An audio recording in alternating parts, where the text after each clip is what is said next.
Part 1. The 12th Century. Living in the 12th Century. If you were living in the 12th century in England, you would be somebody's vassal. Nearly everybody in the 12th century was someone's vassal. The king and the bishops were the pope's vassals. The barons and even many bishops were the king's vassals. The knights were the barons' vassals. The farmers were the knights' tenants, and the labourers, or villains as they were called, were the vassals of practically everybody. In particular, you would be the vassal of your lord, the baron on whose estate you lived and worked. You would have a special occupation with special duties, and as such you would have certain rights and privileges. But you would never have heard of freedom of speech, freedom of religion, freedom from want, or freedom from fear. You could not leave your baron's estate without his permission. Very probably you would not know how to read or write. You would pay without question whatever taxes your king, your baron, and your church demanded. For a misdemeanor, or for disobedience, you would be tried, sentenced, and punished by your lord solely according to his will. The punishment might be ear-cropping, tongue-slitting, or a hand or foot cut off. If you had been a leader in stirring up any sort of rebellion, you would most certainly be hanged. If you refused to confess to the charges brought against you, you could be tortured horribly until you did so. One of your privileges would be protection.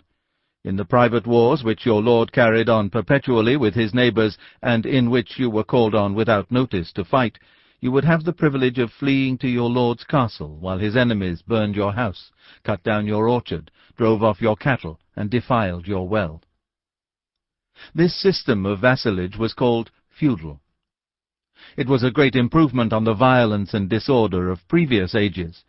It was a snug and complete society in which everyone had his place in a sort of pyramid, in which each was dependent on and subject to another. It was maintained by force rather than law. The greatest crime was disloyalty, treason, or disobedience to your lord. The system was considered so perfect that change or progress was never even dreamed of. If you were loyal to your king, your bishop, and your lord, life could be, if not exactly beautiful, at least endurable. In the upper classes, a certain amount of quarrelling and fighting was allowable without the systems being upset. The king, the church, and the barons were almost continually quarrelling over the powers and rights of each. This triangular warfare became so ruthless that the church and the barons were finally able to force the king to sign a charter by which certain rights were established for every class and individual in the nation. This charter is called the Magna Charta. Although the quarrelling between the king, the barons, and the church continued under the feudal system for centuries, the Magna Charta remained the basis upon which equal rights were established and maintained by law. The foregoing is not an exact or complete account of the feudal system, which was amazingly complex, but it includes some of the ideas you would have been used to if you lived in the 12th century, and some of the conditions out of which much of our present system evolved and grew. Many of our ideas today are modified remnants of the feudal system. If you were a young man living in the latter half of the 12th century, you would often be following your lord to war, with or against King John in England and France, and you would be taking part in and talking about many of the events that happened in the following true story. Castles and Cathedrals. On the high spots of England, the dominant hills that overlooked wide valleys, William the Conqueror had built his castles. Their crenellated walls and turrets and high dungeon keeps rose nobly against the sky, for the Normans were builders whose masons laid stone on stone to last through the centuries. Each castle defended a wide domain, or fief, which the conqueror had given to a trusted noble to hold in perpetuity as long as he furnished, on call, a specified number of knights and men-at-arms for the king's army. If the noble failed to do this, he would forfeit his lands to the crown.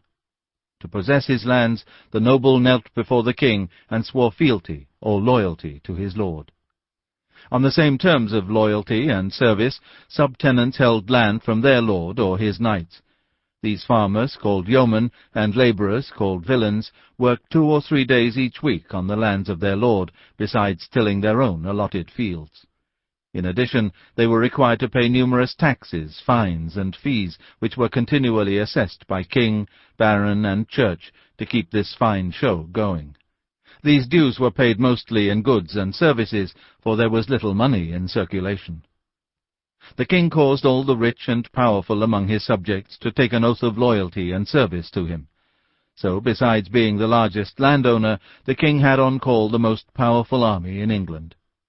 Over this scene of splendor, cruelty and degradation swept war, famine, and pestilence, taking toll of high and low alike. In the great hall of his castle, the baron was supreme ruler of his domain. Here he settled quarrels, administered what passed for justice, received his rents and fines from his tenants, and planned assaults on his neighboring barons. The castle was a self-sustaining unit, a busy place of comings and goings, swarming with servants, soldiers, and guests. If it happened to be a feast day, which was often, the savory odors of roasting and baking greeted the noses of hungry guests and penetrated everywhere. Much preparation went into the making of a successful feast day. Indeed, it began on the day before, at dawn, when the baron and all his retinue had ridden gaily to the forest for the hunt. There was shouting, barking of hounds, and the sweet notes of the hunting horn, for the pack had picked up the scent of a wild boar and rushed baying among the ancient oaks and beeches of the forest. The hunt was on. By late afternoon the baron had outridden his scattered retinue, and alone had come upon the great boar at bay between the roots of fallen trees. Red-eyed and foaming, the savage monster held off the baying pack. Several of the baron's favorite hounds lay torn and mangled. As the baron dismounted and came forward, the foaming beast charged at him.